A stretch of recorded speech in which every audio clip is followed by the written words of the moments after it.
anak-anak, shalom. Bagaimana, sudah siap untuk beribadah? Pastor Indra yakin pasti anak-anak sudah siap semua ya.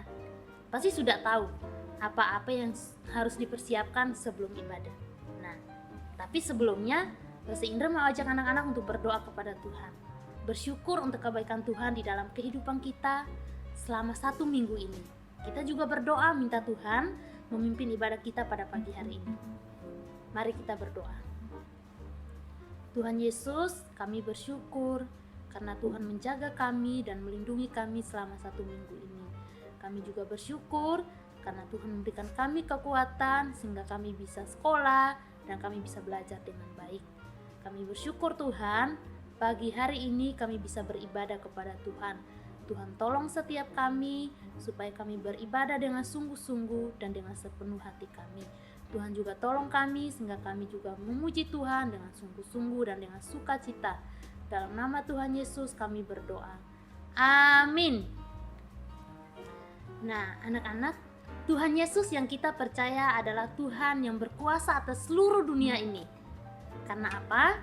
Karena dunia ini diciptakan oleh Tuhan, termasuk kita. Nah, kita sebagai ciptaan Tuhan, kita harus senantiasa memuliakan Tuhan. Kita harus bernyanyi untuk Dia dan bersorak bagi Dia. Pastor Indra mau ajak anak-anak untuk memuji Tuhan dan bersorak bagi Tuhan. Segala puji syukur hanya bagi Tuhan.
Biarlah anak-anak senantiasa mau memuji Tuhan dan bersorak bagi Tuhan. Anak-anak, sekarang saatnya kita mau mendengarkan firman Tuhan. Siapkan hati kita dan meminta kepada Tuhan supaya Tuhan menolong kita mengerti akan firman Tuhan. Pastor Indra mau ajak anak-anak untuk menyiapkan hati kita dengan menyanyikan pujian Roh Kudus yang manis.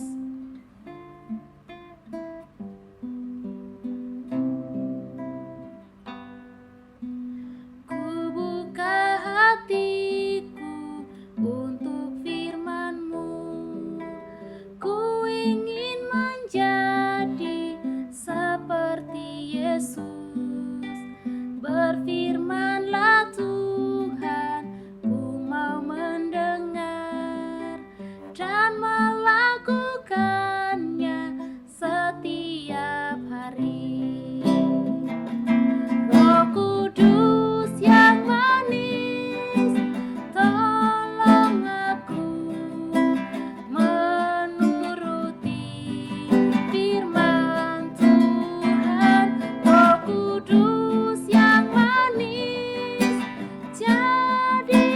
Ku anak Tuhan yang manis. Katakan, ku buka hati. Ku buka hatiku untuk firman-Mu. Ku ingin menjadi seperti Yesus. Berfirman-Lah Tuhan, ku mau mendengar dan melakukannya setiap hari.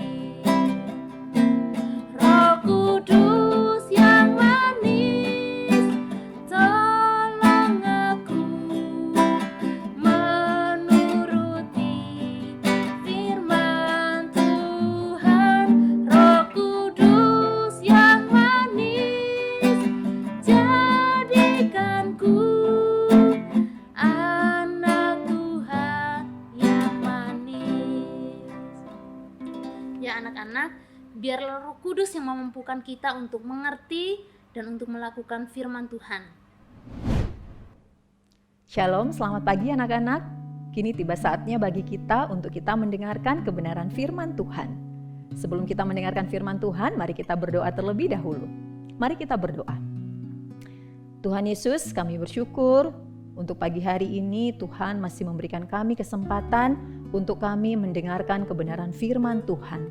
Tuhan, tolong buka hati kami, buka pikiran kami, agar kami boleh sungguh-sungguh mengerti, memahami apa yang akan Tuhan firmankan kepada kami pada pagi hari ini.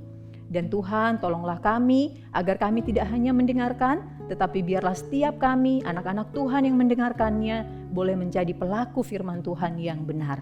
Kami sambut firman-Mu ya Tuhan, di dalam nama Yesus kami berdoa. Amin. Nah anak-anak, Tuhan Yesus itu banyak sekali melakukan mujizat. Kalau Yasmin tanya sekarang, pernah nggak sih kalian mengalami mujizat yang Tuhan Yesus berikan buat kalian? Pasti pernah ya. Waktu ujian sekolah, pasti mengalami mujizat ya. Ternyata bisa menjawab pertanyaan dengan baik, dengan tepat. Ketika sakit, Tuhan Yesus juga sembuhkan.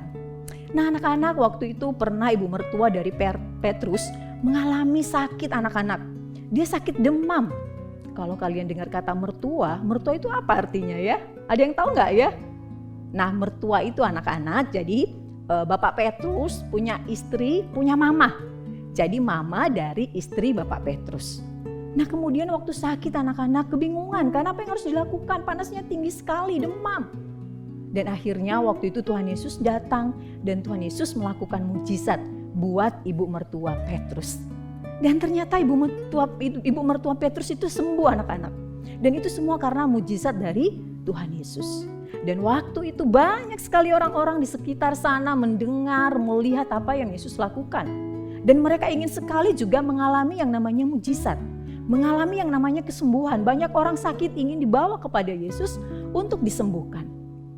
Lalu pada suatu pagi setelah Yesus menyembuhkan ibu mertua Petrus, besok paginya ternyata Tuhan Yesus melakukan pelayanannya anak-anak.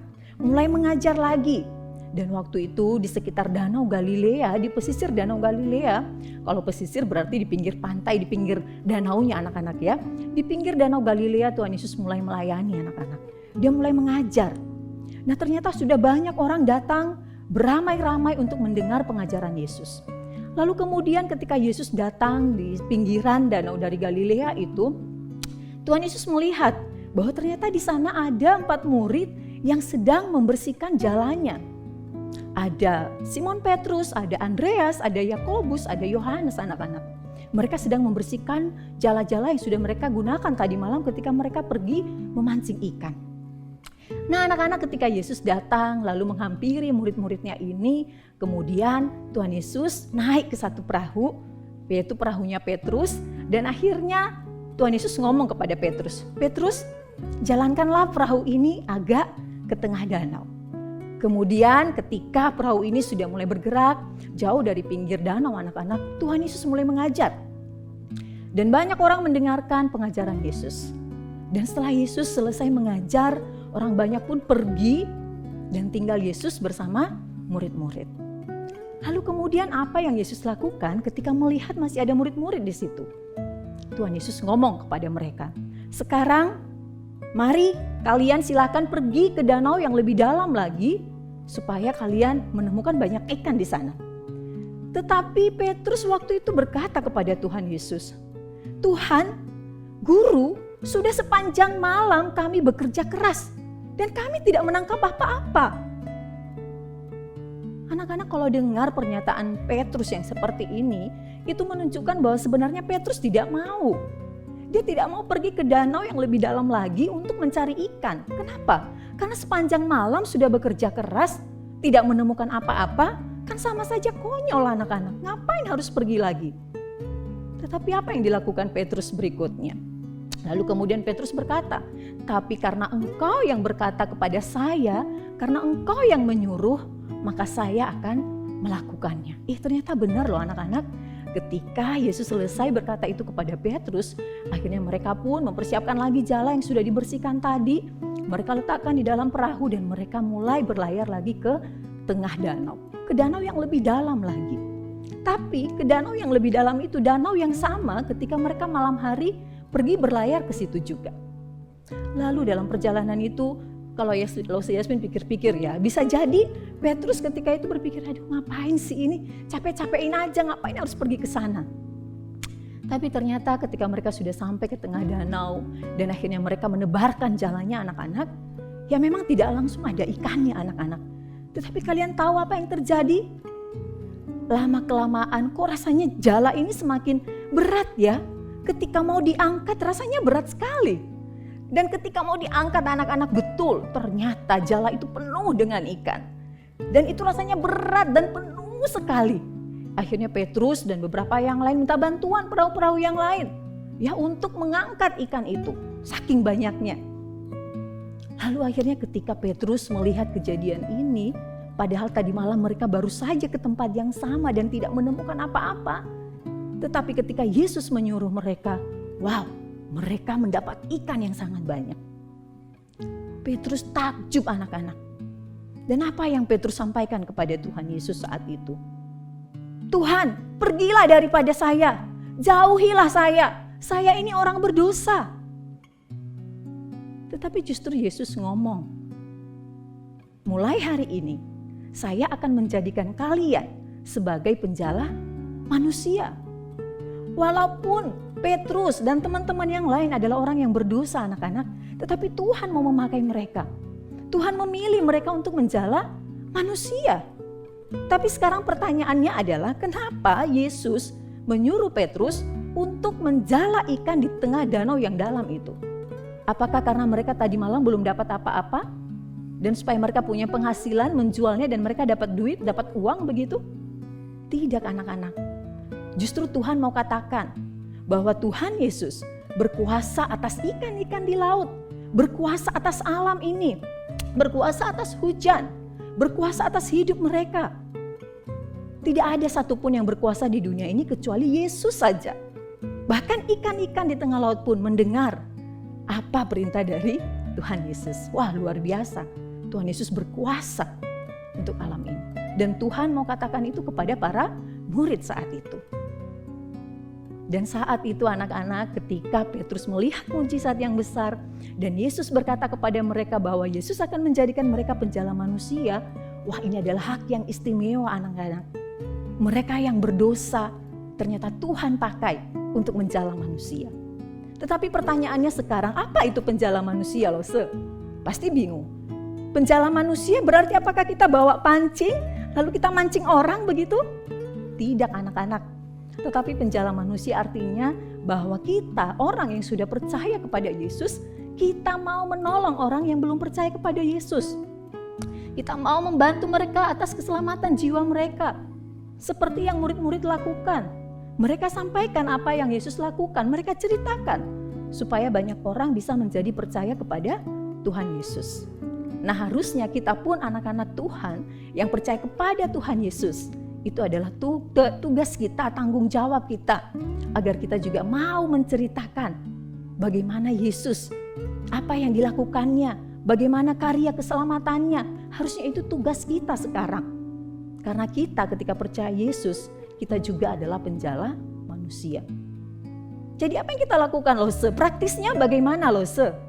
Ya, yang pertama kita harus menceritakan. Tadi Lause sempat singgung ya. Ceritakan siapa Yesus. Yesus adalah anak Allah, juru selamat kita. Yesus yang menebus dosa-dosa kita. Yesus yang memberikan keselamatan buat kita. Ceritakan itu kepada teman-teman di sekolah. Kepada teman-teman lewat WA misalnya. Silakan ceritakan itu. Tunjukkan bahwa kalian adalah penjala manusia. Lalu yang kedua apa Lause? Silakan kalian menunjukkan lewat diri kalian bahwa kalian adalah murid-murid Yesus. Bagaimana caranya? Kalau bohong kira-kira murid-murid Yesus bukan ya?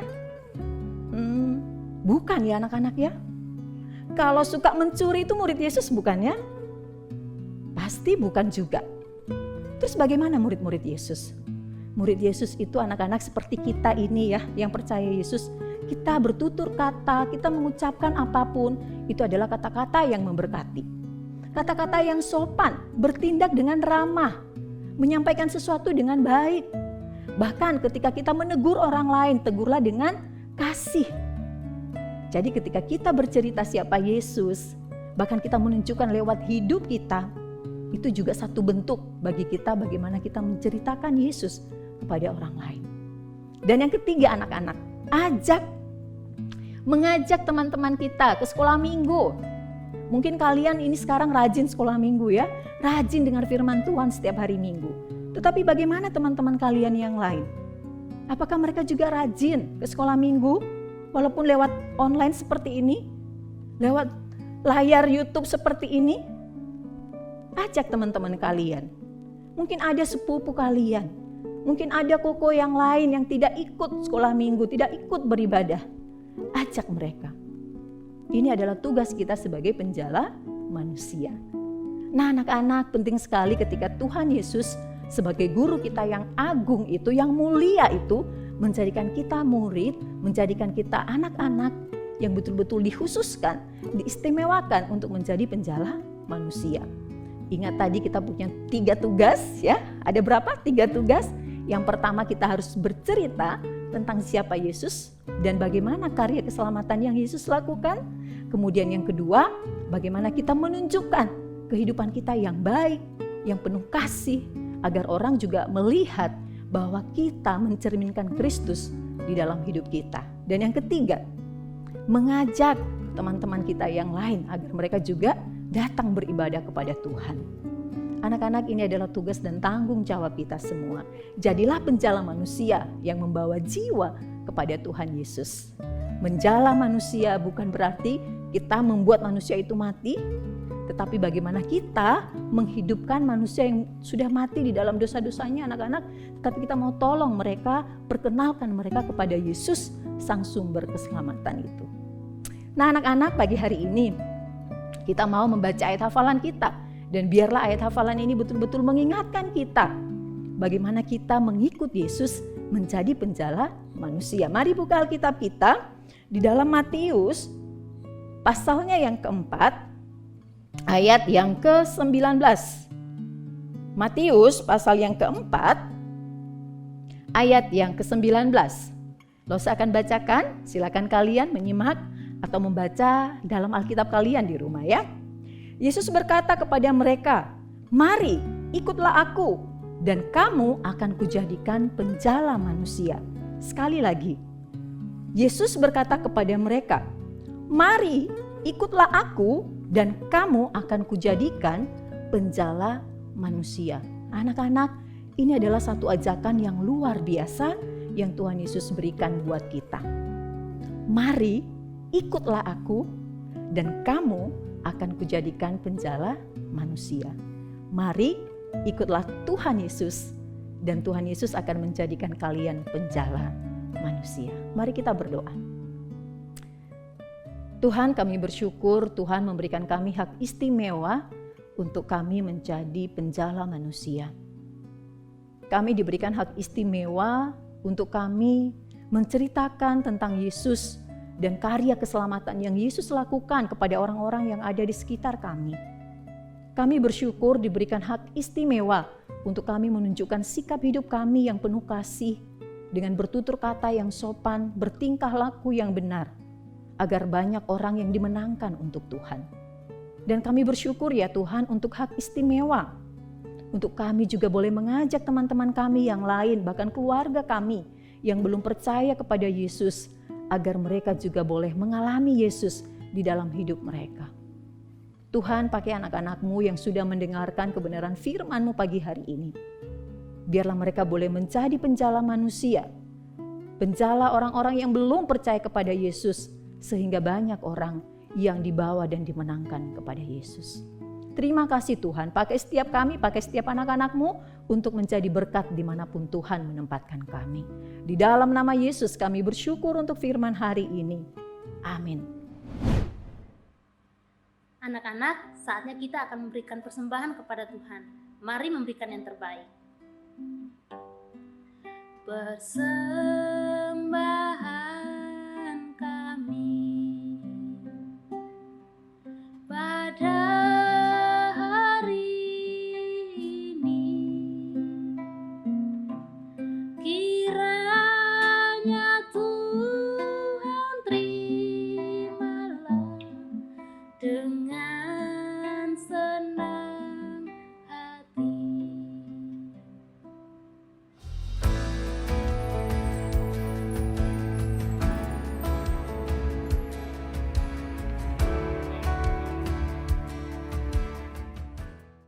Anak-anak, ibadah kita hari ini sudah selesai. Sampai bertemu lagi ya minggu depan jam 8 pagi di channel GKA Gloria Pacar. Jangan lupa ya. Tuhan Yesus memberkati. Dadah!